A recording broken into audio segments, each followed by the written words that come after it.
सीधी सादी आदर्श लड़की काव्या का सपना आईएएस बनकर देश की सेवा करने की है। आज वह लैपटॉप पर इंटरव्यू दे रही थी। इंटरव्यूअर ने कहा, खिड़की से कूद जाओ। काव्या ने शांत मन से खिड़की पर चढ़कर अंदर ही छलांग लगा दी, जो होशियारी से प्रश्न का उत्तर था। दरअसल इंटरव्यूअर भी उसका मंगेतर था और वे दोनों सचमुच के इंटरव्यू के लिए अभ्यास कर रहे थे। फिर दोनों इंटरव्यू के लिए निकल पड़े। रास्ते में उन्होंने देखा कि एक लड़का बिल्डिंग से कूदकर आत्महत्या करने की कोशिश कर रहा था। काव्या ने मंगेतर से अनुरोध किया कि उसे बचाए, लेकिन लेट होने के कारण उसने मना कर दिया। फिर काव्या ने मंगेतर को इंटरव्यू के लिए भेजकर खुद लड़के को बचाने चली गई। जब लड़के ने उसे पास आने पर कूदने की धमकी दी तो काव्या ने उससे आत्महत्या करने का कारण पूछा। लड़के ने बताया कि नौकरी नहीं मिल रही और ऊपर से जो लोन के लिए अपील की थी वो भी कहीं धूल चाट रहा होगा। काव्या ने उसकी बातें ध्यान से सुनी और लोन पास करने वाले की डिटेल निकाली। उस व्यक्ति को फोन करके सारी बात बताई। व्यक्ति को मजबूरन मानना पड़ा, जिससे लड़के की चिंता दूर हो गई। फिर काव्या तुरंत इंटरव्यू देने पहुंची, लेकिन अंदर जाकर उसने देखा कि वहाँ वह व्यक्ति भी मौजूद था जिससे उसने जबरदस्ती लोन पास करवाया था। उसने काव्या के करतूतों पर उसे शर्मिंदा करने की कोशिश की, लेकिन काव्या ने अपने जवाबों से सबका दिल जीत लिया। 1 महीने बाद जब उसकी सगाई हो रही थी तभी उसे पता चला कि वह आईएएस के लिए सेलेक्ट हो चुकी है, लेकिन उसका मंगेतर रिजेक्ट हो गया था। शुभ मुंह लटकाकर सगाई से चला गया। काव्या उसके पास जाकर उसे संभालने लगी, लेकिन शुभ चिढ़कर बोला, तुम्हें नहीं मालूम कि मुझ पर क्या बीत रहा है। अगर मुझसे प्यार करती हो तो आईएएस की सीट छोड़ दो, या तो आईएएस बनो या फिर मेरी पत्नी। काव्या सहम कर बोली, तुम मजाक कर रहे हो ना? लेकिन शुभ सचमुच सीरियस होकर कहने लगा, मैं तुम्हारे साथ कदम से कदम मिलाकर चल सकता हूँ, पर पीछे नहीं। ये सुनकर काव्या के पैरों तले जमीन खिसक गई। वह सपने में भी ऐसा नहीं सोच सकती थी कि जिस सीट के लिए इतनी मेहनत की उसे प्यार के खातिर खोना पड़ेगा। काव्या की चुप्पी देखकर शुभ नाराज होकर वहाँ से चला गया। काव्या उसके पीछे पीछे आई। तभी उसने देखा कि सभी उसके आईएएस बनने पर खुश थे और सालों बाद उसके पिता खुशी से नाच रहे थे। तभी उसके भाई को दोस्त ने उसे शुभ और काव्या के बीच हुई सारी बातें बता दी। रात में उसका भाई गुस्से में उससे पूछा, आखिर क्यों वह शुभ की बातें चुपचाप सुन रही थी? इतने सालों बाद घर में खुशियाँ आई हैं और एक लड़का आकर सब छीन लेना चाहता है। काव्या ने सबको शांत मन से समझाया। ये सब शुभ ने गुस्से में बोला है, उसका माथा ठंडा होने पर सब ठीक हो जाएगा। फिर वह शुभ से अकेले में मिलकर प्यार से बातें सुलझाने की कोशिश की, लेकिन शुभ एक ही जिद पर अड़ा रहा, या तो आईएएस की सीट छोड़ दो या फिर मुझे। काव्या बस इसी विश्वास में थी कि शुभ अपनी ये जिद छोड़ देगा। उसकी माँ ने उसे करियर छोड़कर पहले घर बसाने का सलाह दिया, जबकि उसके पिता उसकी सफलता से बेहद खुश थे। गर्व से उन्होंने घर के बाहर एक बोर्ड लगा दिया जिस पर लिखा था, आईएएस काव्या का निवास। उसी बीच उनके घर पर मंत्री जी के कुछ सहयोगी आए। उन्होंने बताया कि मंत्री जी ने आईएएस बने सभी नए अधिकारियों के लिए एक सम्मान समारोह का आयोजन किया है, जिसमें काव्या को भी शामिल होना है। ये सुनकर सब बहुत उत्साहित हो गए। कुछ देर बाद काव्या को एक मैसेज मिला, आईएएस परीक्षा में बैठने की अधिकतम आयु सीमा 1 साल और बढ़ा दी गई थी। ये खबर पढ़ते ही काव्या ने तुरंत शुभ को कॉल करके उसे यह खुशखबरी सुनाई और साथ ही मंत्री जी के समारोह में आने का अनुरोध किया। अगले दिन काव्या अपने परिवार के साथ समारोह में पहुंची। वहाँ शुभ भी अपनी माँ के साथ मौजूद था। समारोह के दौरान कुछ रिपोर्टर शुभ के पास आए और उससे काव्या की सफलता और अपनी असफलता के बारे में सवाल करने लगे। शुभ उन्हें बाहर ले जाकर शांत भाव से जवाब दिया, मुझे आईएएस बनने के लिए 1 और साल मिला है। और रही बात काव्या की, तो वह 1 साल बाद ही आईएएस की कुर्सी पर बैठेगी। तभी काव्या का भाई वहाँ आया और गुस्से में शुभ से कहा, आप बिना दीदी से पूछे उनके लिए इतना बड़ा डिसीजन कैसे ले सकते हैं? शुभ को यह सुनकर गुस्सा आ गया और दोनों में हाथापाई शुरू हो गई। तभी काव्या और उसके माँ बाबा वहाँ आ गए। उन्होंने दोनों को संभाला। फिर रिपोर्टर से काव्या को शुभ की कही हुई बातों का पता चला। काव्या ने सबसे पहले अपने भाई से कहा कि वह शुभ से माफी मांगे। उसके भाई ने नाराजगी में ही सही पर माफी मांग ली। फिर काव्या ने शुभ से सवाल किया, तुम मुझसे बिना पूछे मेरे लिए इतना बड़ा फैसला कैसे ले लिया? शुभ ने शांत होकर जवाब दिया, मैंने तुमसे कोई जबरदस्ती नहीं की, बल्कि तुम्हें 2 ऑप्शन दिए थे, या तो आईएएस बनो या मेरी पत्नी। शुभ की बातें सुनकर इस बार काव्या का सब्र टूट गया। उसने अपनी सगाई की अंगूठी निकालकर शुभ को वापस देकर कहने लगी, इतने सालों तक साथ रहने के बावजूद तुम मुझे समझ नहीं पाए तो इस रिश्ते का क्या फायदा? यह कहकर वह बाहर आ गई। बाहर उसे वही मंत्री मिले जिन्होंने उसे अभी अभी सम्मानित किया था। मंत्री ने काव्या से कहा, नौकरी चाकरी तो होती रहेगी, पर इन सबसे पहले तुम एक लड़की हो। अच्छा यही होगा कि अगर लड़का बड़े घर का है तो उससे शादी करके अपनी जिंदगी आराम से गुजारो। मंत्री की बातें सुनकर काव्या हैरान रह गई, क्योंकि यही व्यक्ति कुछ समय पहले महिला अधिकारों पर जोरदार भाषण दे रहा था। आईएएस बनने के सपने को पूरा करने के लिए काव्या ने शुभ से अपनी सगाई तोड़ दी और साथ में मंत्री जी का असली चेहरा देखने के बाद वह घर लौटी। वहाँ पड़ोस की कुछ महिलाएं उसकी माँ के कान भर रही थी कि लड़की की उम्र हो गई है। हमें लगा था शुभ से शादी हो जाएगी, पर अब तो सगाई भी तोड़ दी। न जाने अब इसका घर बस पाएगा भी नहीं। समाज का यह नजरिया देखकर काव्या समझ गई कि गलती चाहे किसी की भी हो, दोष हमेशा औरत पर ही डाला जाता है। इन सब बातों से काव्या उदास थी, इसलिए उसका भाई उसे जबरदस्ती एक स्टूडेंट पार्टी में ले गया ताकि उसका मूड ठीक हो सके। पार्टी में जैसे ही काव्या एक कुर्सी पर बैठने जा रही थी, तभी अनजाने में एक लड़के ने कुर्सी खींच लिया, जिससे वह गिर गई। फिर संभल कर बैठने के बाद उसने एक लड़के को माइक पर यह कहते सुना, आजकल नारी शक्ति को ज्यादा महत्व दिया जा रहा है। काव्या ने तुरंत पलटकर जवाब दिया, ऐसा बिल्कुल नहीं है। आज भी लड़कियों को लड़कों के पीछे रहने पर मजबूर किया जाता है। फिर सभी के कहने पर काव्या स्टेज पर गई और पूरे आत्मविश्वास के साथ बताया कि आज भी लड़कियों की वास्तविक स्थिति क्या है। काव्या की बातों से वह लड़का इम्प्रेस हो गया जिसने उसकी कुर्सी खींची थी। फिर सभी उसे सहयोग करके जोरदार तालियां बजाई। अपने मन की बात सबके सामने कहकर काव्या ने हल्का महसूस किया और फिर अपने भाई के साथ घर लौट गई। अगले दिन काव्या आईएएस की ट्रेनिंग पर जा रही थी, लेकिन शुभ से रिश्ता टूट जाने के कारण उसकी माँ बहुत मायूस दिख रही थी। अपनी माँ को उदास देखकर काव्या ने उन्हें गले लगाया और भरोसा दिलाया कि वह आईएएस भी बनेगी और एक अच्छी घर गृहस्थी वाली पत्नी भी, जिससे उसके माँ और बाबा दोनों का सपना पूरा हो जाएगा। यह कहकर वह ट्रेन स्टेशन पहुंची। वहाँ उससे मिलने शुभ के पिता आए, लेकिन वे उसे विदा करने नहीं बल्कि रोकने के लिए आए थे। उन्होंने काव्या से कहा, बस 1 साल की ही तो बात है, तुम शुभ के लिए इतना भी नहीं कर सकती। साथ ही उन्होंने शुभ का एक वीडियो दिखाया जिसमें शुभ की हालत साफ दिख रही थी। हालांकि इन सब बातों का काव्या पर कोई असर नहीं हुआ क्योंकि उसने अब IAS बनने की ठान ली थी। इसलिए उसने शुभ के पिता को 1 साल के इंतजार के लिए मना कर दिया। इससे नाराज होकर शुभ के पिता ने गुस्से में कहा, मैं भी देखता हूँ कि तुम IAS ऑफिसर कैसे बनती हो। उनकी बातों से काव्या को गहरा सदमा लगा। जिस व्यक्ति को वह बचपन से अपना आदर्श और गुरु मानती थी, आज वही उसके खिलाफ खड़ा हो गया था। तभी वहाँ एक लड़का आया जो क्लब में काव्या की बातों से इम्प्रेस्ड हुआ था। दरअसल काव्या गलती से उसकी सीट पर बैठ गई थी। जब लड़के ने काव्या से अपनी सीट छोड़ने को कहा तो काव्या ने गुस्से में आकर IAS की सीट छोड़ने की बात पर उस पर गुस्सा निकाला। तब लड़के ने टीटी को बुलाया और टीटी ने काव्या को उसकी सही सीट दिखाई। शर्मिंदा होकर काव्या अपनी सीट पर बैठ गई। IAS की ट्रेनिंग के लिए जा रही काव्या ने देखा कि निर्धारित समय होने के बावजूद ट्रेन खुलने में देरी हो रही है। दरअसल कुछ लोगों ने बाहर जबरदस्ती ट्रेन को रोक रखा था। ये रुकावट इसलिए थी क्योंकि एक लड़की की विदाई हो रही थी और वे सब प्रधान जी के आदमी थे। काव्या तुरंत वहाँ पहुँची और उन सबको समझाने लगी। तब प्रधान ने उल्टा काव्या को ही समझाने की कोशिश की कि एक लड़की की विदाई का मामला है, इसलिए उनकी भावनाओं की हमें कद्र करनी चाहिए। इसके जवाब में काव्या ने दृढ़ता से कहा, भावनाएं निजी होती हैं। इस तरह एक परिवार के निजी मामले के लिए वाहनों पर नियंत्रण नहीं किया जा सकता और यह जो आप लोग कर रहे हैं सबने मोबाइल पर रिकॉर्ड कर लिया है। इससे आप न्यूज की हेडलाइन बन सकते हैं। ये सुनकर प्रधान जी तुरंत स्थिति को समझ गए और लाइन पर आ गए। उन्होंने तुरंत जनता के सामने नाटक करना शुरू कर दिया कि जनता को कभी कष्ट नहीं पहुंचना चाहिए। उन्होंने लड़की को समझाया बुझाया और ट्रेन को जाने के लिए कह दिया। इसके बाद काव्या ट्रेनिंग सेंटर पर पहुंची। वहाँ और भी उम्मीदवार आ रहे थे। सबने एक दूसरे से दोस्ती की। तभी वॉचमैन ने आकर कहा, सब अपने अपने कागज दिखाइए वरना अंदर नहीं जाने दिया जाएगा। सबने अपने कागज निकाल लिए, लेकिन काव्या को अपने कागजों की फाइल नहीं मिल रही थी। उसने अपने बैग को अच्छी तरह से तलाशा पर फाइल नहीं मिली। फिर वह वॉचमैन से अंदर जाने देने की रिक्वेस्ट करने लगी, लेकिन कागज के बिना किसी को भी अंदर जाने की अनुमति नहीं थी। काव्या ने वॉचमैन को अपनी स्थिति समझाने की बहुत कोशिश की, लेकिन वॉचमैन ने सख्ती से मना कर दिया और काव्या को सीधे ऑफिस में मैडम से बात करने को कहा। तब काव्या तुरंत ऑफिस पहुंची। मैडम ने उससे कहा, अगर अभी ही इतनी लापरवाही है तो देश के महत्वपूर्ण कार्यों में कितनी होगी। लगता है मुझे आपको पहले ही दिन एलिमिनेट करना पड़ेगा। तभी कमरे में वही लड़का आया जो काव्या से ट्रेन और स्टूडेंट पार्टी में मिला था। उसके हाथ में काव्या की गुम हुई फाइल थी। दरअसल उसे यह फाइल ट्रेन में पड़ी ही हुई मिली। तब मैडम के पूछने पर उसने अपना नाम अधिराज प्रधान और रैंक 9 बताया। ये सुनकर काव्या हैरान रह गई। एक तो वह नेता प्रधान जी का बेटा निकला और दूसरा उसने 9वीं रैंक हासिल की थी। मैडम ने कागज देखकर दोनों को उनके कमरों में जाने का निर्देश दिया। मौका देखते ही अधिराज ने पहले ही दिन मैडम को कॉम्प्लीमेंट देकर उन्हें इम्प्रेस करने लगा। तब मैडम ने उन्हें बताया कि आपके जो कोच है ना वह बहुत स्ट्रिक्ट है, उनसे जरा बचकर रहना। दरअसल वह कोच कोई और नहीं बल्कि शुभ के पिता है। वह इस बार एक स्पेशल रिक्वेस्ट पर ट्रेनीज के कोच के तौर पर आए थे, लेकिन असल में उनका मकसद काव्या को किसी भी हाल में ट्रेनिंग से हटवाना था। अधिराज के सही समय पर फाइल लेकर पहुंचने से काव्या के IAS बनने का सपना टूटते टूटते बच गया। इधर काव्या के माता पिता को शुभ के घर बुलाया गया, लेकिन उन्हें अंदर ले जाने के बजाय गेट के बाहर ही इंतजार करने को कहा गया। उन्हें करीब 1 घंटा बाहर ही बैठना पड़ा। आखिरकार शुभ की माँ बाहर आई और उन्हें अंदर ले गई। काव्या के पिता ने ऐसे अचानक बुलाने का कारण पूछा तो शुभ की माँ ने सीधा सीधा उन्हें सगाई के खर्चों का बिल थमा दिया। यह बिल लगभग 2.5 लाख रुपए का था, जिसे अब काव्या के परिवार को चुकाना था। यह देखकर काव्या के माता पिता के पैरों तले जमीन खिसक गई। दरअसल सगाई के समय शुभ के घर वालों ने ही सारा खर्च उठाने का वादा किया था। तभी शुभ भी वहाँ आ गया। वह भी अब काव्या को सबक सिखाने का ठान चुका था। उधर काव्या अपने रूम में पहुंची जो उतनी अच्छी नहीं थी, जबकि अधिराज का कमरा बाकी सबसे काफी आलीशान और अलग था। दरअसल यह सब अधिराज के पिता प्रधान जी की तरफ से हो रहा था, लेकिन अधिराज को उनकी दखलंदाजी बिल्कुल पसंद नहीं थी। और इधर जब काव्या के पिता शुभ को समझाने की कोशिश कर रहे थे तभी काव्या का अपनी माँ को फोन आया। वह अपनी माँ की मदद से साड़ी पहनना चाहती थी। तब उसकी माँ ने उसे सारी बात बता दी। ऐसा बात सुनकर काव्या ने शुभ से कहा कि वह सारा बिल चुका देगी। इसी बीच शुभ की माँ ने उसके हाथ से फोन छीनकर काव्या को कहने लगी, तुम्हें जरा भी अंदाजा नहीं है कि अब तुम्हारे साथ क्या होने वाला है। IAS ट्रेनिंग के पहले दिन काव्या अपने कन्वोकेशन के लिए तैयार थी। तभी हॉल में जाने से पहले काव्या एक चौकीदार राजेश्वर अंकल से मिली जो बहुत परेशान दिख रहे थे। काव्या ने उनसे अपनत्व का रिश्ता जोड़ा और उनकी समस्या पूछी। तब राजेश्वर अंकल ने बताया कि उनकी बेटी नैना एक मेधावी छात्रा है जिसने जिले में टॉप किया था। उसे एक अच्छे स्कूल में दाखिला मिला, लेकिन स्कूल ने अचानक नियम बदल दिया और उनसे पूरी सालाना फीस एक साथ जमा करने को कहा, जिसकी आज आखिरी तारीख थी। काव्या ने इस समस्या को अपने पहले दिन का पहला कर्तव्य माना। जब उसकी सीनियर मिसेस सिन्हा ने उसे केवल ट्रेनिंग पर ध्यान देने की सलाह देकर मदद करने से इनकार कर दिया, तब काव्या ने खुद स्कूल अथॉरिटी से बात करने का फैसला किया। उसने IAS ऑफिसर ट्रेनी के रूप में अपने ज्ञान और प्रभाव का इस्तेमाल किया। उसने प्रिंसिपल को याद दिलाया कि स्कूल जिस जमीन पर बना है वह CADTS द्वारा दी गई थी और CADTS के अधिकारी हर साल उनके स्कूल में मुफ्त कोचिंग देते हैं। उसने इस रिश्ते का हवाला देकर नैतिक दबाव डाला कि उन्हें CADTS के एक कर्मचारी की बेटी की मदद करनी ही होगी। काव्या की तर्क के सामने प्रिंसिपल झुक गई और राजेश्वर अंकल को फीस जमा करने के लिए और समय देने पर सहमत हो गई। एक तरफ काव्या ने राजेश्वर अंकल को खुशी खुशी बताया कि उसका काम हो गया, वहीं दूसरी तरफ डायरेक्टर ने हॉल का दरवाजा बंद करने का आदेश दे दिया था। उसके हॉल में पहुंचते पहुंचते दरवाजा बंद कर दिया गया। तभी अधिराज दरवाजा खोलकर उसे अंदर ले आया। अंदर आकर काव्या ने देखा कि उनका कोर्स डायरेक्टर और कोई नहीं बल्कि शुभ के पिता जयदीप ठाकुर थे। ऐसा देखते ही काव्या के कदम पहले ही दिन डगमगाने लगे। तभी जयदेव ठाकुर ने एक एक करके सभी से उनके लक्ष्य पूछे। कई ट्रेनी ऑफिसर्स ने अपने बड़े बड़े सपने बताए, तो किसी ने अपने गाँव से आने के बावजूद देश की तरक्की में योगदान देने की इच्छा जाहिर की थी। जब काव्या बंसल की बारी आई तो वह बोलने में संकोच कर रही थी और उसकी आवाज धीमी थी। जयदीप ठाकुर ने उसकी इस हिचकिचाहट पर सवाल उठाया और मजाक में उसे तैयारी के लिए 1 साल का समय लेने को भी कह दिया। इसके बाद जयदीप ठाकुर ने ट्रेनी ऑफिसर्स के लिए पहले बड़े असाइनमेंट की घोषणा की। यह एक रूरल विजिट था जिसके तहत 8 होटीज को एक तबाह हो चुके गांव को फिर से खड़ा करना था। इस असाइनमेंट को सफलतापूर्वक पूरा करने वाले ट्रेनी को प्रतिष्ठित शील्ड से सम्मानित किया जाएगा। ट्रेनी ऑफिसर्स को बाद में पता चला कि इस प्रोजेक्ट के लिए जिस गांव को चुना गया है उसका नाम बसंत खेड़ी है, वही गांव जो काव्या की बहन नव्या की मौत का कारण बना था। गांव का नाम सुनते ही घबराकर काव्या जयदीप ठाकुर के केबिन में गई और उनसे सवाल करने लगी कि उन्होंने जानबूझकर बसंत खेड़ी को क्यों चुना, जबकि वह अच्छी तरह जानते थे कि उस गांव का। तब जयदेव ठाकुर ने उनसे कहा कि वह अपने बहन के साथ हुए हादसे से उबर नहीं पाई, इसलिए उसे 1 साल की छुट्टी ले लेनी चाहिए ताकि वह मेंटली स्ट्रॉन्ग बन सके। साथ में जयदेव ठाकुर ने उसे यह ऑप्शन भी दिया कि वह चाहे तो अभी ही हार मानकर अपना नाम हटा सकती है। लेकिन काव्या ने हार मानने से इनकार करते हुए कहा कि उसके गुरु ने उसे कभी हार न मानने की सीख दी है और उसका गुरु भी कोई और नहीं बल्कि जयदेव ठाकुर ही था। इधर आदिराज को उसके पिता गिरिराज प्रधान का फोन आया, जो बार बार राजनीतिक पार्टी की बैठकों में से शामिल होने के लिए बुला रहे थे। लेकिन आदि अपने पिता की राजनीति से परेशान था, इसलिए उसने साफ साफ कह दिया कि वह घर नहीं आ पाएगा। उधर अकादमी में काव्या अपने अतीत की यादों से लड़ रही थी। उसे अपनी बहन नव्या बंसल के खिलाफ लगे गंभीर आरोप याद आए, जिससे वह अंदर से टूट गई। अभी काव्या की गलती से उसका रूममेट पायल गिर गई, जिससे उसकी कमर में चोट आई। पायल गुस्से में काव्या पर आरोप लगाने लगी कि वह जानबूझकर उसे चोट पहुंचाकर कंपटीशन से बाहर करना चाहती है। इसीलिए काव्या के बाहर जाते ही उसने अंदर से दरवाजा बंद कर दिया। फिर काव्या परेशान होकर अनजाने में आदि और समीर के कमरे में पहुंच गई और वहीं सो गई। फिर जब आदि अपने बिस्तर में सोने आया तब उसने देखा कि काव्या उसके बिस्तर पर सो रही है, जिसे देखकर वह हैरान रह गई। जब उसकी आंख खुली तो पास में अधिराज को देखकर एकदम से घबरा गई। तब अधिराज काव्या का तनाव कम करने के लिए उसे अपने साथ नूडल्स खाने बाहर ठेले पर ले गया। नूडल्स तैयार होते ही अधिराज पायल और अन्य दोस्तों को भी पार्टी में ले आया। सबने मिलकर नूडल्स का मजा लिया। पार्टी खत्म होने पर काव्या ने अधिराज को धन्यवाद दिया, क्योंकि उसकी वजह से उसे लंबे समय बाद घर जैसा माहौल मिला। काव्या ने महसूस किया कि अधिराज जितना कूल होने का दिखावा करता है उतना है नहीं और वह कुछ छिपा रहा है। काव्या ने उसे सलाह दी कि जब कोई व्यक्ति खुद को स्वीकार कर लेता है तो उसका गुस्सा खत्म हो जाता है। अगले दिन काव्या अपनी तैयार की हुई बसंत खेड़ी असाइनमेंट की प्रोजेक्ट लेकर उनके डायरेक्टर जयदीप ठाकुर के पास गई। लेकिन जयदेव ठाकुर ने काव्या को याद दिलाया कि आज ऑटिस को ट्रैक पर जाना है और ये ट्रैक ही तय करेगा कि कौन बसंत खेड़ी प्रोजेक्ट का हिस्सा बनने के योग्य है। लेकिन काव्या को ये सब बिल्कुल याद नहीं था। फिर काव्या के दोस्तों ने उसे जल्दी से तैयार होने के लिए कहा, क्योंकि बस उसका इंतजार नहीं करेगी। काव्या फौरन तैयार होने चली गई। इधर अधिराज ने पैर में चोट लगने का बहाना देकर बस को थोड़ी देर के लिए रोकने की कोशिश की, लेकिन जयदीप ने ऐसा करने से सख्त मना कर दिया और फिर बस लेकर बसंत खेड़ी की ओर निकल पड़ा। आगे की कहानी जानने के लिए कमेंट में नेक्स्ट पार्ट लिखें।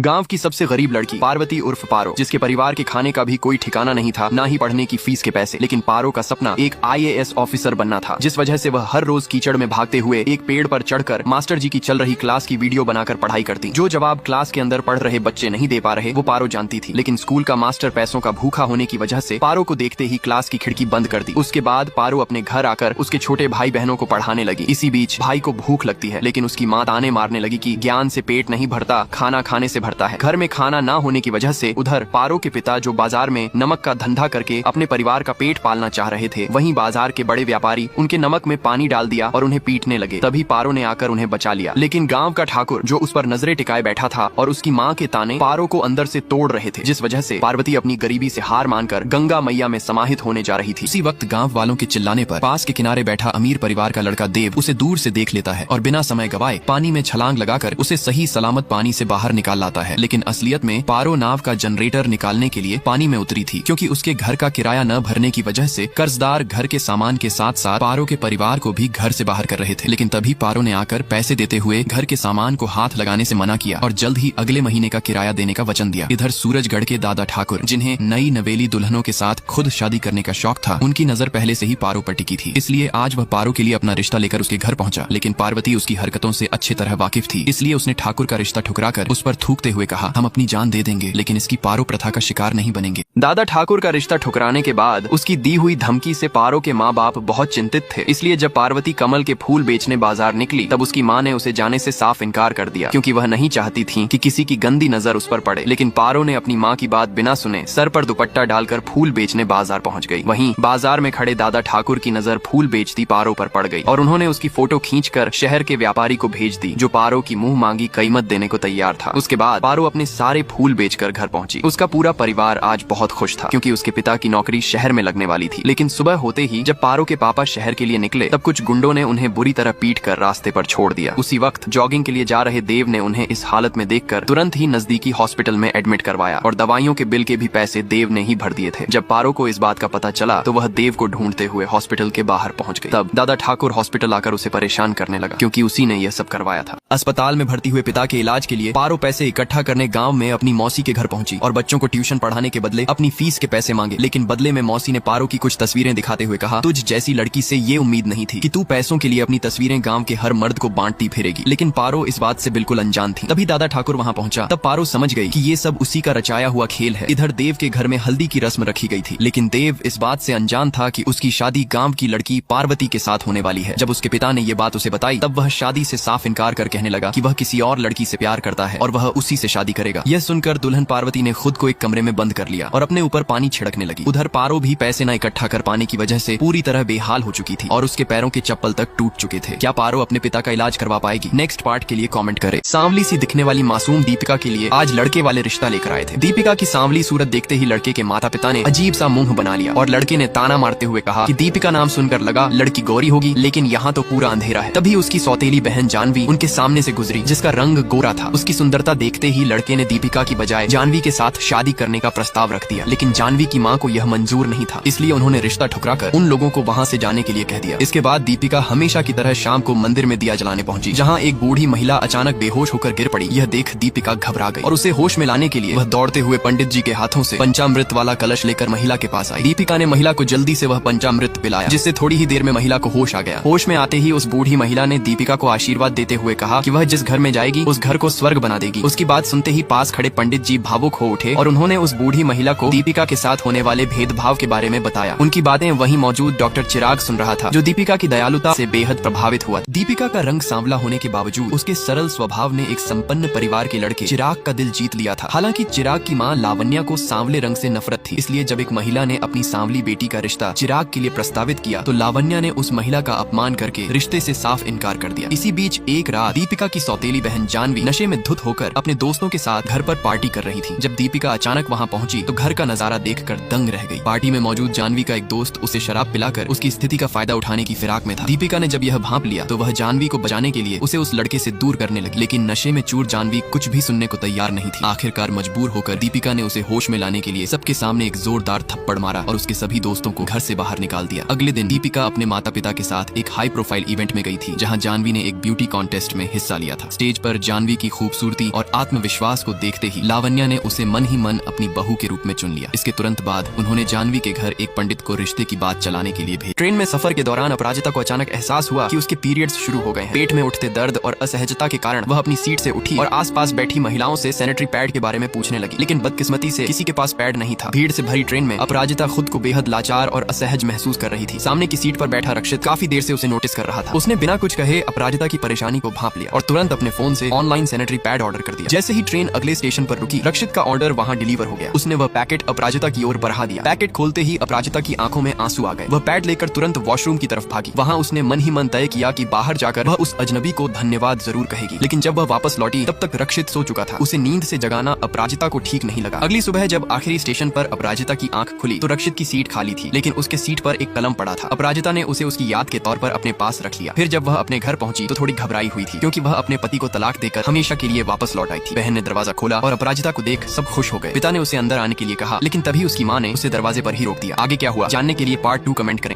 अनाथ लड़की मौली की आज शादी थी, इसलिए सब उसे मेहंदी लगा रहे थे, मगर जैसे जैसे मेहंदी उसके हाथों पर चढ़ती वैसे वैसे उसकी आंखों में आंसू भर आते, क्योंकि उसे हमेशा से सिर्फ एक परिवार की तलाश थी। किस्मत भी देखिए, शादी उसी घर में हो रही है जहां बचपन में उसे आसरा देकर पाला पोसा गया। इसलिए उसे लगा कि शायद अब उसे अपना असली घर मिल जाएगा, लेकिन तभी उसका होने वाला दूल्हा उससे कहने लगा कि वह शादी नहीं कर सकता, क्योंकि उसकी पहली मोहब्बत वापस आ गई है और इसलिए अब वह उसी के साथ रहना चाहता है। ऐसा सुनकर मौली के पैरों तले जमीन खिसक गई, लेकिन तभी बाहर मानव के पिता मनोज खड़े दिखे, जिसने उनकी सारी बातें सुन ली थी। उन्होंने गुस्से में कहा कि अगर मानव ये शादी नहीं करेगा तो इस घर में भी उसकी कोई जगह नहीं रहेगी। गुस्से में मानव घर छोड़कर चला गया, जिससे मनोज को अचानक अपने पुराने दिन याद आने लगे, क्योंकि वह भी कभी जिद में अपना घर छोड़ चुका था और अब वही गलती उसका बेटा दोहरा रहा है। इसी चिंता के बीच मनोज को हार्ट अटैक आ गया, लेकिन सौभाग्य से मौली एक डॉक्टर थी, इसलिए वह तुरंत उनका इलाज करने लगी। उसके लिए मनोज सिर्फ एक बुजुर्ग आदमी नहीं बल्कि पिता जैसा सहारा है। इलाज के दौरान मौली को फर्श के नीचे से एक पुराना पत्र मिला, जिसमें मनोज के पूरे परिवार के बारे में लिखी हुई थी कि वह 4 भाई और एक बहन थे। बहन की शादी तो धूमधाम से हुई, लेकिन मनोज की जिद ने उसे घर से दूर कर दिया और तभी से वह हर दिन पछतावे में जी रहा। मौली जब मनोज को अस्पताल से घर लेकर आ रही थी, तभी रास्ते में मनोज उसे अपने उज्जैन वाले परिवार की कहानी सुनाने लगा कि कैसे एक छोटी सी गलती ने उसे पूरे परिवार से दूर कर दिया और उस गलती के लिए माफी मांगने को वह सालों से तरस रहा है। मौली भी खुद अनाथ थी, लेकिन मनोज को अपने पिता से भी बढ़कर मानते थे। इसलिए उसने मनोज से वादा किया कि वह उन्हें उज्जैन वापस जरूर लेकर जाएगी, भले ही इसके लिए उसे अभी अभी ज्वाइन की हुई अपनी नौकरी छोड़नी पड़े। और जैसे ही यह बात मनोज की पत्नी और बेटे को पता चला तो वे दोनों मौली को रोकने की पूरी कोशिश करने लगे, पर मौली अपने वादे पर अड़ी रहकर कहने लगी कि चाहे जो हो उसे उज्जैन जाना ही है। उज्जैन जाने से पहले मयंक ने उसे सिर्फ इसलिए छोड़ दिया क्योंकि वह अपनी प्रेमिका के साथ नया जीवन शुरू करना चाहता है। साथ ही मनोज की पत्नी ने भी मौली को चेतावनी दी कि अगर वहाँ के घर वालों ने मनोज को माफ नहीं किया तो उसे हमेशा के लिए यह घर छोड़कर जाना पड़ेगा। इतनी सब मुश्किलों के बावजूद भी मौली सिर्फ अपने पिता समान मनोज की खुशी के लिए सबकी शर्तें मान ली, जिसके बाद वह मनोज के साथ उज्जैन पहुंची, जहां नर्मदा नदी में स्नान करते समय मनोज के पिता की घड़ी गलती से मनोज के पास आ गई, जिससे वे घबराकर पूरे उज्जैन में उस घड़ी के मालिक को खोजने लगा। और उसी दौरान मौली भी अनजाने में मनोज की बड़ी माँ जानकी से उलझ गई, जिससे हालात और सुधारने के बजाय बिगड़ती जा रही थी। आखिर सती अनुसुईया को निर्वस्त्र होकर त्रिदेवों के सामने क्यों आना पड़ा था? बेताल ने अपने कथा में राजा विक्रम आदित्य को बताया कि इस संसार में सती अनुसुईया ही पहली ऐसी स्त्री थी जिन्होंने अपने पति को परमेश्वर के रूप में स्वीकार किया था। जब यह बात त्रिदेवियों को पता चली तो वे अनुसुईया की परीक्षा लेने ऋषि अत्रि के आश्रम में उस समय पहुंचे जब ऋषि तप करने बाहर गए थे। त्रिदेवियों ने अनुसुईया से कहा कि वे ऋषि अत्रि की पत्नियां हैं। यह सुनकर अनुसुईया उन्हें सम्मान के साथ आश्रम के भीतर ले गई, परंतु उन्होंने अनुसुईया को ही इस आश्रम और ऋषि अत्रि की जीवन से निकल जाने को कहने लगी। तब अनुसुईया ने उन्हें वचन देकर कहा कि अगर ऋषिवर उन्हें यह आश्रम छोड़ने का आदेश देंगे तो वह अवश्य यहाँ से चली जाएंगी। कुछ समय बाद ऋषि अत्रि लौट आए और आश्रम के बाहर खड़ी उनकी पत्नी को देखकर इसका कारण पूछने लगे। तब अनुसुईया ने उन्हें सारी बात बताई। फिर जब ऋषि अत्रि ने भीतर जाकर देखा तो वहाँ कोई नहीं था। ऋषि अत्रि अपनी योग दृष्टि से समझ गए कि त्रिदेवियां अनुसुईया की परीक्षा लेने आई थी। अपनी हार से व्याकुल त्रिदेवियों ने त्रिदेवों को भी अनुसुईया की परीक्षा लेने के लिए विवश कर दिया कि इस संसार में उनसे बड़ी पतिव्रता कोई नहीं हो सकती। भेष बदलकर त्रिदेव अनुसुईया के आश्रम पहुंच गए और त्रिदेवों ने उनकी पतिव्रता की कठिन परीक्षा ली कि वह उन्हें वस्त्र त्याग कर भोजन करवाएं। तब अनुसुईया की पतिव्रता शक्ति ने त्रिदेवों को नन्हे शिशु में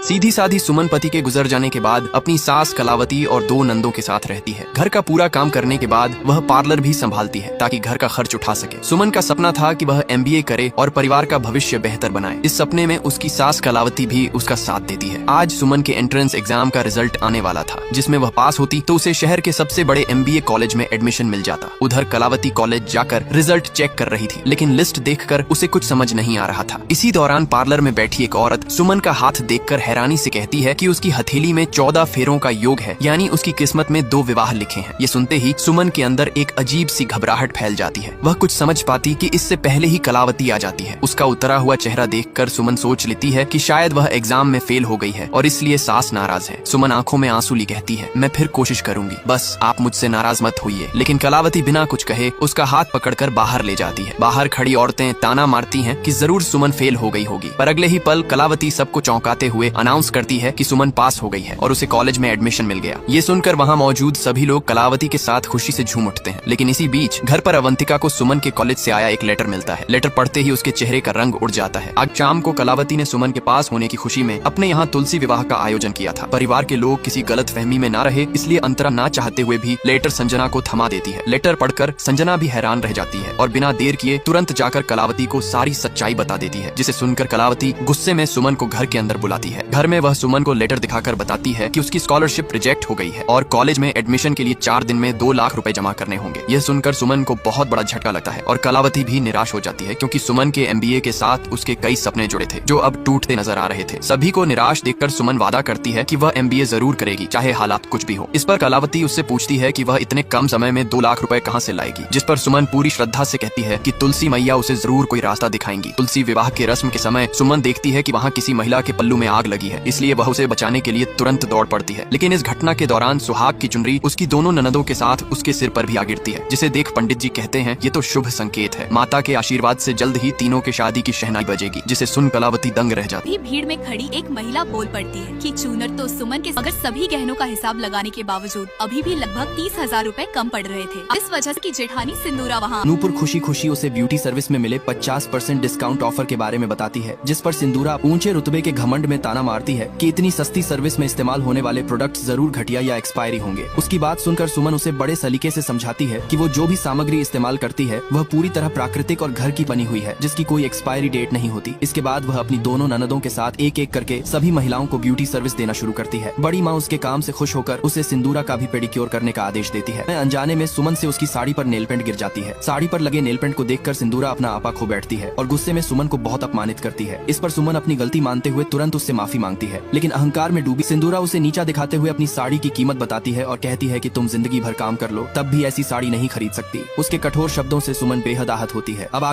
पेडिक्योर के दौरान गलती से सुमन के हाथों सिंदूरा की साड़ी पर नेल पेंट गिर जाती है, जिसे देख वह गुस्से में सबके सामने सुमन की भारी बेइज्जती करती है और उसके सर्विस के पैसे फेंककर तुरंत उसे मित्तल सदन से निकल जाने को कहती है, जिस पर सुमन अपनी गलती मानते हुए उससे हाथ जोड़कर माफी मांगती है और अपनी की गई गलती की भरपाई करने के लिए पैसे वहीं छोड़कर बिना कुछ कहे चुपचाप वहां से चली जाती है। घर पहुंचते ही कलावती उससे पैसों के बारे में पूछती है, मगर सुमन के कुछ बोलने से पहले ही संजना अपनी माँ को सारी घटना बता देती है और साफ कहती है कि सुमन ने पैसे लेने से इनकार कर दिया। ये सुनते ही कलावती नाराज होकर सुमन को किराने का 3000 का बिल दिखाती है, जो पार्लर के सामान के लिए उधार लिया गया था, और कहती है कि वह तब तक उपवास रहेगी जब तक यह बिल चुका नहीं दिया जाता। यह सुनते ही आंखों में आंसू लिए सुमन उसके पास जाती है और उधार चुकाने की सारी जिम्मेदारी वह स्वयं ले लेती है। दूसरी ओर मित्तल सदन की महिलाएं उसके खाली हाथ घर लौट जाने की वजह से काफी उदास थी। वे सुमन को उसका पैसा देना चाहती थी, इसलिए बड़ी माँ अपनी समझदारी दिखाते हुए रणवीर को पैसे से भरा लिफाफा पकड़ाती हैं और पार्लर जाकर दे आने को कहती हैं। बिना किसी देरी के रणवीर सुमन को उसके पैसे देने के लिए पार्लर पहुंचता है। अब आगे क्या होगा जानने के लिए नेक्स्ट पार्ट कमेंट करें।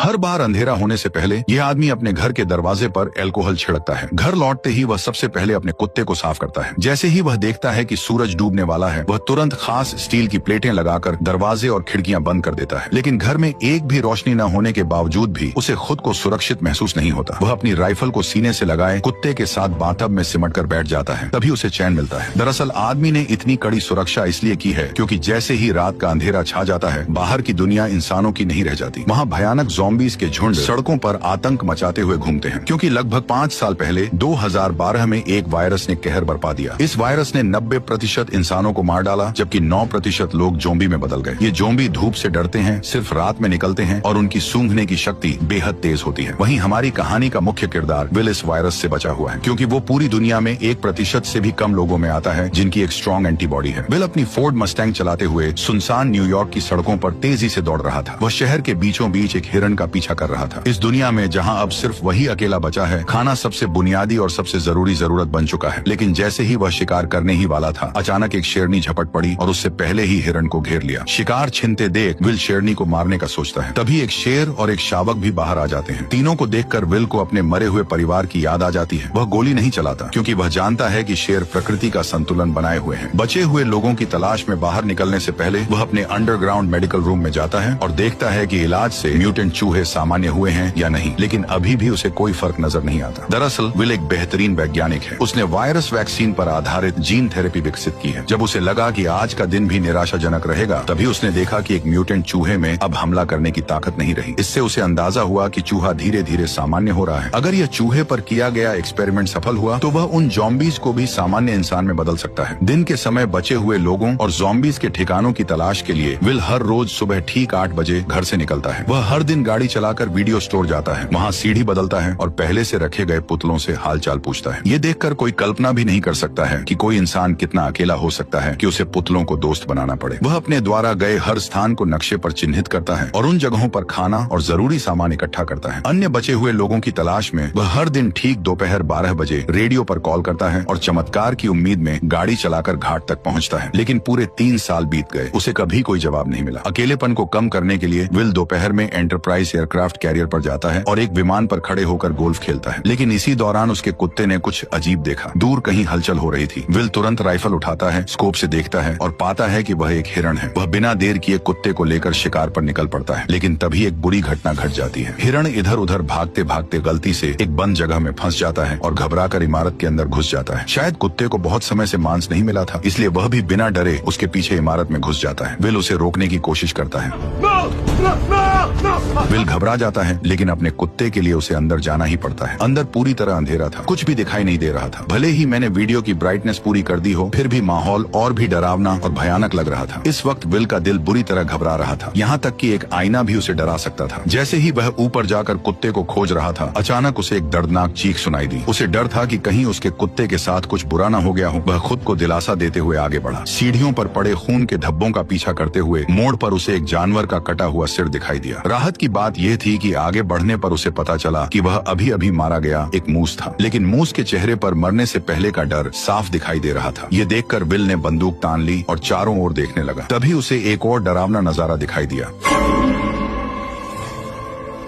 देखते ही देखते ज़ॉम्बीज का एक झुंड उससे 5 मीटर से भी कम दूरी पर था। विल को अपने कुत्ते के लिए हिम्मत जुटाकर अंदर जाना पड़ा। आखिरकार उसे एक मेज के नीचे उसका जर्मन शेफर्ड मिल जाता है, जो बेहद डरा हुआ लग रहा था। जैसे ही वह आगे बढ़कर कुत्ते को पुकारने वाला था, कुत्ते की निगाहें सीधी विल की पीठ के पीछे टिक गई। विल को कुछ गड़बड़ महसूस होती है। जैसे ही उसने पीछे मुड़कर देखा, एक भयानक दृश्य सामने आया। विल अपने कुत्ते के साथ पागलों की तरह बाहर की ओर भागने लगा, लेकिन आखिरकार वे ज़ॉम्बीज के हाथों पकड़े गए। लेकिन अच्छी बात यह रही कि विल समय पर काली खिड़की से बाहर कूद गया और जैसे ही उस पर धूप पड़ी, ज़ॉम्बी तुरंत जमीन पर घायल हो गया। अभी अभी का अनुभव भले ही विल को डरा गया, लेकिन इसी वजह से ठिकाना भी मिल गया। ज़ॉम्बीज पर प्रयोग करने के लिए विल ने बाहर एक जाल बिछाया। उसने अपने ही खून की एक शीशी निकाली और उसे इमारत के दरवाजे पर रख दिया, जबकि खुद बाहर छिपकर बैठ गया। वाकई सिर्फ 2 मिनट 30 सेकंड के अंदर ही एक ज़ॉम्बी जाल में फंस गया और जैसे ही जाल सक्रिय हुआ, एक जिंदा ज़ॉम्बी जबरदस्ती बाहर खींच लिया गया। लेकिन तभी एक गुस्से भरी दहाड़ के साथ एक डरावने चेहरे वाला ज़ॉम्बी अचानक बाहर आ गया, मानो वह विल को तुरंत ही जिंदा खा जाना चाहता हो। वह खुद भी नहीं समझ पाया कि यह ज़ॉम्बी इतना गुस्से में क्यों था। घर लौटने के बाद विल तो बस ज़ॉम्बी पर प्रयोग करने में ही लगा रहा। उसे बिल्कुल अंदाजा नहीं था कि ये फीमेल ज़ॉम्बी असल में अभी अभी दहाड़ लगा रहे उस ज़ॉम्बी किंग की पत्नी थी। विल के उसे पकड़ लेने की वजह से ही ज़ॉम्बी और इंसानों के बीच जंग पूरी तरह छिड़ गई। वह तो इस शहर का इकलौता जिंदा इंसान था, लेकिन उसे हैरानी तब हुई जब उसने देखा कि एक पुतले का सिर अचानक हिल गया। और भी डरावनी बात यह थी कि ये पुतला, जो असल में वीडियो स्टोर के दरवाजे पर होना चाहिए था, वह अचानक कई किलोमीटर दूर कैसे पहुंच गया, ये किसी को समझ नहीं आया। इतने में ही बिल ने अपनी बंदूक निकाली और पुतले पर तान दी, ये सोचकर कि किसी इंसान ने यहाँ पर उस पुतले को रखा है ताकि वो बिल से बात कर सके। लेकिन उसे आसपास कोई इंसान नहीं दिखा, क्योंकि असल में यह एक जाल है जो ज़ॉम्बी किंग ने बदले के लिए बिछाया है, क्योंकि उसने उसकी पत्नी को पकड़ लिया था। जब विल पुतले के पास जाता है और उसके नीचे पड़े पानी को देखने के लिए झुकता है, तभी अचानक ज़ॉम्बी किंग द्वारा बिछाया गया जाल सक्रिय हो जाता है और बिल हवा में लटक जाता है। विल के सिर पर लगी चोट के कारण वह बेहोश हो जाता है। जब सूरज डूबने वाला होता है, तब बिल अपनी अलार्म घड़ी को सुनकर जाग जाता है। जैसे ही सूरज की रोशनी खत्म होती है, डरावने ज़ॉम्बीज बाहर निकल आते हैं। तभी बिल अपनी कमर से चाकू निकालता है और घबराकर अपने पैरों में बंधी रस्सी को काटता है। लेकिन जैसे ही वह जमीन पर गिरता है, चाकू सीधा उसकी जांघ में घुस जाता है, जिससे अब और भी ज्यादा मुसीबत हो गई, क्योंकि डूबते सूरज की अंतिम किरणें गायब हो रही थी। अगले ही पल विल को गड़बड़ महसूस हुई। सामने की अंधेरी इमारत से डरावनी आवाजें आने लगी। इतने में ही ज़ॉम्बी किंग सामने आ गया और उसने 3 खूंखार शिकारी कुत्ते छोड़ दिए। लेकिन सूरज की बची खुची किरणों की वजह से वे उस तक नहीं पहुंच पाए। पर जैसे ही कुछ मिनटों बाद सूरज डूबता है, ज़ॉम्बी शिकारी कुत्ते पागल होकर हमला कर देते हैं। इस वक्त हमारे मेन कैरेक्टर की जान घायल है। उसकी जिंदगी और मौत के बीच उम्मीद की एकमात्र किरण है। वह जर्मन शेफर्ड है, जिसने उसके साथ इस प्रलय में साथ निभाया है। ये जर्मन शेफर्ड उसका एकमात्र साथी है। उसके जीने की वजह है। उसे डर है कि उसका जर्मन शेफर्ड मर न जाए। कार में एक पिस्तौल रखी थी। विल कार की ओर रेंगने लगा, लेकिन जैसे जैसे सूरज की आखिरी किरणें गायब होने लगीं, तभी शिकारी कुत्तों का हमला तेज हो गया। अब उसके पास कम वक्त था। दर्द सहते हुए वह उठता है और पंजों के बल आगे बढ़ता है, लेकिन कुछ कदम चलने के बाद फिर जमीन पर गिर पड़ता है। ठीक उसी वक्त खूंखार ज़ॉम्बी कुत्ते उस पर टूट पड़ते हैं, लेकिन विल अपनी बंदूक की गोलियों से उनके हमले को रोक देता है। पर तभी दूसरा ज़ॉम्बी कुत्ता उससे झपट जाता है। देखते ही देखते खूंखार कुत्ते के नुकीले दांत उसके गाल को चीरने ही वाले थे कि जर्मन शेफर्ड समय पर आकर उसे बचा लेता है। लेकिन सबसे बुरी बात अब होने वाली थी। जर्मन शेफर्ड को अभी हुई लड़ाई में दूसरे कुत्ते ने काट लिया था, जिससे विल का दिल बैठ गया, क्योंकि केवल विल के पास ही एंटीबॉडी है, न कि जर्मन शेफर्ड के पास। घर लौटने के बाद विल ने तुरंत एंटीवायरल दवा का इंजेक्शन लगाया, उसे गोद में उठाया और उम्मीद करने लगा कि जर्मन शेफर्ड ठीक हो जाएगा। वह मुस्कुराते हुए खुद को दिलासा दे रहा था कि उसका प्यारा साथी ठीक हो जाएगा। तभी जर्मन शेफर्ड के शरीर से बाल झड़ने लगे। जब उसने कुत्ते की पलकें उठाई तो देखा कि आंखों के कोनों में बीमारी के लक्षण दिखने लगे हैं और मुंह में भी जानलेवा लक्षण नजर आने लगे। विल का दिल टूट गया, पर हकीकत ने उसे एक दर्दनाक फैसला लेने पर मजबूर कर दिया और न चाहते हुए भी विल ने अपनी मजबूत हथेलियों से अपने प्यार का गला घोंट दिया, उस प्यार का जिसने अनगिनत अकेली काली रातों में उसका साथ दिया था। वह पूरी तरह टूट चुका था। लेकिन इसी समय विल को एक अजीब समस्या का भी पता चलता है कि वायरस से संक्रमित इंसान जब ज़ॉम्बी बन जाता है तो उसमें इतना दिमाग नहीं होता, लेकिन फिर भी वे बिल्कुल इंसानों जैसा जाल कैसे बिछा सकते थे। पर जब उसने बगल की सीट पर देखा और सैम का कोई निशान नहीं था, तो इस पल में विल अब और सहन नहीं कर सका। इसलिए उसी रात वह अपनी कार लेकर सीधे बंदरगाह की ओर दौड़ पड़ा और बिना सोचे समझे उन ज़ॉम्बीज पर हमला शुरू कर दिया। हालांकि कार में होने की वजह से ज़ॉम्बी उसका कुछ नहीं बिगाड़ पाए, लेकिन वे लगातार आते ही जा रहे थे। उन्होंने कार को पूरी तरह घेर लिया और कांच को तोड़ना शुरू कर दिया। तभी कुछ ज़ॉम्बीज लैंप पर चढ़ गए और उसे सीधे कार पर गिरा दिया। विल कार में फंस गया। उसने देखा भीड़ उसकी ओर बढ़ रही है, तो वह जल्दी से कार से निकलने की कोशिश करने लगता है, लेकिन तभी और भी ज़ॉम्बीज वहां पहुंच जाते हैं। तभी ज़ॉम्बीज का लीडर उस पर हमला करने का ऑर्डर देता है, पर विल कुछ कर पाता इससे पहले ही टक्कर से कार सीधे किनारे पर पलट गई और राक्षस विल के सामने आ गया। अब विल बिल्कुल जाल में फंसे हुए एक हिरण की तरह था। मौत पल पल उसकी तरफ बढ़ रही थी, लेकिन इसी वक्त एक तेज रोशनी दिखाई दी, जैसे कोई इंसान उसकी ओर आ रहा हो। आखिरकार वह अब सहन नहीं कर सका और बेहोश हो गया। जब वह जागा तो उसने पाया कि वह अपने घर में लेटा हुआ है और उसकी टांग पर लगी चोट बांध दी गई है। उसने देखा कि उसके पास एक औरत है जो कि बच्चे के साथ थी। इंसान को देखे हुए विल को 3 साल हो गए थे। उसे समझ नहीं आया कि लोगों से कैसे बात की जाए। इसके बाद औरत ने अपना परिचय देना शुरू किया। एना ने विल को बताया कि उसने रेडियो पर विल की खबर सुनी थी। वह बच्चे को लेकर न्यूयॉर्क आ गई और पूरे दिन इंतजार करती रही, लेकिन विल नहीं आया। वह वर्मोंट जाने का सोच रही थी क्योंकि वो इंसानों के लिए सुरक्षित जगह है। ये सुनकर विल के चेहरे पर गुस्सा आ गया। उसने एना को बताया कि यहाँ कहीं भी सुरक्षित जगह नहीं है, पूरा अमेरिका तबाह हो चुका है। एना विल से बहस करना चाहती थी, लेकिन तभी विल उन पर चिल्ला पड़ा। वह हमेशा मानता था कि वह पृथ्वी पर अकेला जिंदा बचा है, जिससे उस पर भारी मेंटल प्रेशर था। निराशा में विल पूरी तरह साइंस और लॉजिक पर निर्भर हो गया और उसने वायरस का इलाज खोजने पर पूरा ध्यान केंद्रित कर दिया। उसकी पूरी जिंदगी और उम्मीदें इसी एक लक्ष्य पर टिकी थी। लेकिन एना की खबर ने अचानक उसकी सोच को पूरी तरह बदल दिया। उसने बताया कि कहीं और भी बचे हुए लोग हैं। इसका मतलब था कि विल की लंबे समय से चली आ रही तन्हाई और मेहनत शायद बेकार नहीं गई थी, क्योंकि अब उसके सामने एक जिंदा इंसान खड़ा था। विल अपने कमरे में अपनी सोच और भावनाओं से काफी देर तक जूझता रहा। आखिरकार उसने हकीकत स्वीकार की और कमरे से बाहर निकल आया। एना ने विल को समझाया कि वे उसके साथ क्वारंटीन जोन चले, पर विल ने साफ साफ मना कर दिया था। उसने कहा कि वह यहाँ से बिल्कुल नहीं जाएगा। इसके बाद एना विल की लैब में पहुंची। जब उसने बर्फ में लेटी उस फीमेल ज़ॉम्बी को देखा तो वह अपनी आंखों पर यकीन नहीं कर पाई और उसने विल से पूछा कि क्या वह सच में इस ज़ॉम्बी को ठीक कर सकता है। इसके बाद एना ने दीवार पर सैकड़ों ज़ॉम्बीज की तस्वीरें देखी। वैक्सीन बनाने के लिए विल ने उन्हें लैब के चूहों की तरह इस्तेमाल किया था। जैसे ही सूरज की किरणें गायब होने लगी, विल ने तुरंत सभी दरवाजे और खिड़कियां बंद कर दी। एना ने फिर विल को क्वारंटीन जोन चलने के लिए मनाने की कोशिश की, लेकिन विल कुछ जवाब दे पाता उससे पहले ही बाहर से जोरदार हलचल सुनाई दी। जब उसने छोटी खिड़की खोली और देखा तो पाया कि एक बड़ी भीड़ में ज़ॉम्बीज उसके घर की ओर बढ़ रहे थे। विल अपनी आंखों के सामने का दृश्य देखकर यकीन नहीं कर पा रहा था। उसने तो हमेशा अपनी गंध को छुपाने की पूरी कोशिश की थी, लेकिन फिर भी एक बड़ी भीड़ में ज़ॉम्बीज ने उसके ठिकाने का पता लगा लिया था। वे राक्षसों की तरह पागल होकर उनकी ओर बढ़ने लगे। जब आदमी ने ध्यान से पूछा तो पता चला कि कल जब महिला ने उसे बचाया तब वो उसे सुरक्षित घर तो ले आई, लेकिन बाद में उसने किसी भी सावधानी नहीं बरती। हालांकि अब उसे दोष देने का कोई समय नहीं था। विल ने तुरंत आसपास की सारी तेज लाइटें जला दी, लेकिन हैरानी की बात यह थी कि जो ज़ॉम्बीज आमतौर पर रोशनी से डरते थे, वे इस बार अचानक बहुत चालाक हो गए थे। सभी स्ट्रीट लाइटें नष्ट करने के बाद वे आदमी की ओर तेजी से बढ़ने लगे। डरे हुए विल ने तुरंत दूसरी सुरक्षा व्यवस्था शुरू की और एक ही बार में आसपास के सभी बम सक्रिय कर दिए। जब विल ने दोबारा देखा तो पाया कि सभी ज़ॉम्बीज बम धमाकों में मारे जा चुके थे, लेकिन जैसे ही वह एना को पुकारने लगा तो कोई जवाब नहीं मिला। तभी वह उसे ढूंढने ऊपर की ओर गया। ठीक उसी पल एक ज़ॉम्बी उस पर हमला कर देता है। वो उसे कसकर पकड़ लेता और सीधे जमीन से उठाकर मेज पर फेंक देता है। असहाय विल बेरहमी का शिकार बनता है। जैसे ही ज़ॉम्बी सोचता है कि विल मर चुका है, तब उसे पता नहीं होता कि वह अब तक नाटक कर रहा था। वह मौका पाकर पेचकस उठाता है और ज़ॉम्बी पर वार कर देता है, लेकिन यह वार उसे कोई नुकसान नहीं पहुंचाता। ज़ॉम्बी उसे उठाकर नीचे फेंक देता है। अब जैसे ही ज़ॉम्बी किंग गुस्से में उसकी तरफ गुर्राता है, तभी विल जल्दी से पास से एक राइफल उठा लेता है, पर ज़ॉम्बी ऐसे भाग जाता है जैसे उसे पता हो कि इंसानी हथियार कितने खतरनाक होते हैं। विल इधर उधर निशाना साधता है, लेकिन ज़ॉम्बी सीधे दीवार के पीछे छिप जाता है। इसलिए विल तुरंत गैस सिलेंडर पर निशाना साधकर गोली चला देता है।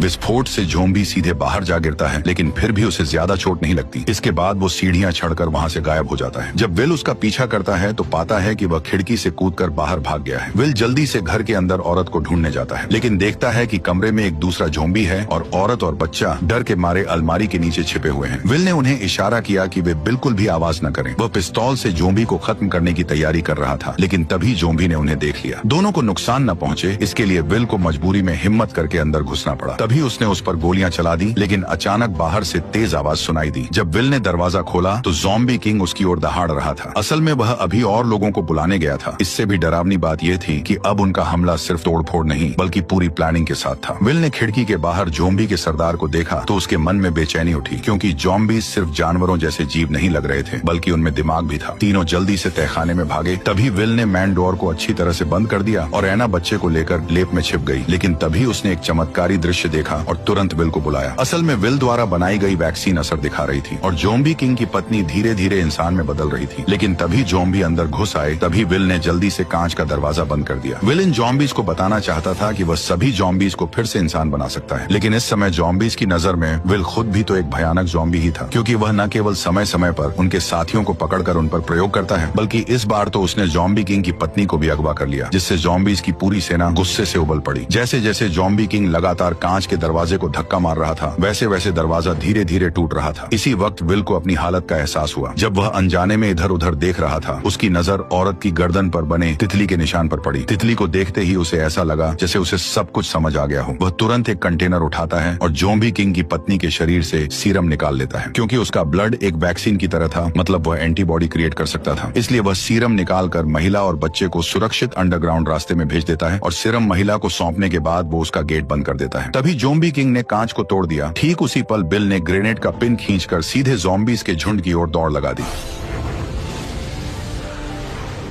और यहीं पर यह शानदार मूवी खत्म होती है। वैसे मुझे बताओ, तुम्हें ये मूवी कैसी लगी? अगर अच्छी लगी हो तो अपने दोस्तों के साथ इसे शेयर करो और वीडियो को लाइक करके चैनल को सब्सक्राइब कर लो। ठीक है, चलो मिलते हैं। ये आदमी तिरुपति जाने वाली बस पर कूद जाता है। ड्राइवर को शक होता है, लेकिन वह इस पर ज्यादा गौर नहीं करता है। तभी आदमी बस की साइड में लटककर ड्राइवर के ऊपर तलवार चला देता है। घायल होने के कारण ड्राइवर स्टीयरिंग संभालने में असमर्थ हो जाता है। बस खाई में गिरने लगती है। आदमी बस से कूद जाता है। भी उसके दो साथी भी आ जाते हैं। वह लोग अपना मुंह कपड़े से बांधते हैं और बस के पास पहुंच जाते हैं। वह तीनों बहुत बेरहमी से लोगों का सामान लेने लगते हैं। जो आभूषण वह नहीं निकाल पाते हैं, काट कर निकाल देते हैं। उनमें से एक आदमी जिंदा होता है। तभी वह पत्थर उठा के मारने जाता है, लेकिन आदमी उसे भी मार देता है। अगले दिन खबर मिलते ही पुलिस एक्टिव हो जाती है। दरोगा जी अपने सबसे काबिल पुलिस को इस केस की तहकीकात करने को कहते हैं। वह पुलिस वाला राजी हो जाता है और जंगल में चला जाता है। ये लोग पुलिस की गाड़ी देखकर घात लगाए बैठे रहते हैं। जैसे ही पुलिस की गाड़ी आती है, उनमें से एक आदमी उस पर अंडा फेंकने लगता है। अंडे के कारण आगे कुछ दिखाई नहीं देता और गाड़ी रोड के किनारे खाई में जाकर रुक जाती है। तभी ये तीनों भाग कर जाते हैं और गाड़ी को धक्का देकर नीचे गिरा देते हैं और पुलिस वालों को भी मार देते हैं।